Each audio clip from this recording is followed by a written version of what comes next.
Hello කට්ටියෝ අද සාදරයෙන් පිළිගන්නවා මගේ YouTube channel එකට. අද මම කතා කරන්න යන්නේ මගේ 24 වෙනි question එක. අපි බලමු මොකද question එක කියලා. P5 එකේ දෙවෙනි question එක හරි මේක කියනවා. You are assigned to develop the product uploading section of a website that is being developed for supermarket. හරි supermarket එකකට product uploading කරන part එක හදන්න කියනවා.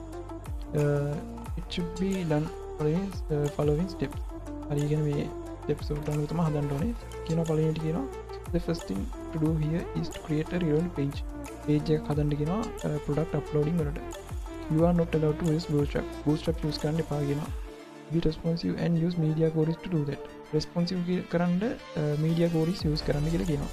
The colors applied to the buttons and the background should like ones.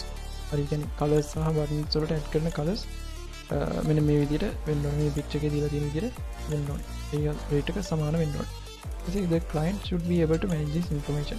client මෙන්න මේ information add කරන්න පුළුවන් වෙන්න ඕනේ. product name එක, category එක, brand එක, model එක, quantity එක, price per unit එක, expiry date එක, range එක. හරි ওই ටික client manage කරන්න පුළුවන් වෙන්න මේ විදිහට page එකක් හදන්න තියෙනවා. අපි බලමු answer එක. ඔය විදිහට තමයි හදලා තියෙන්නේ.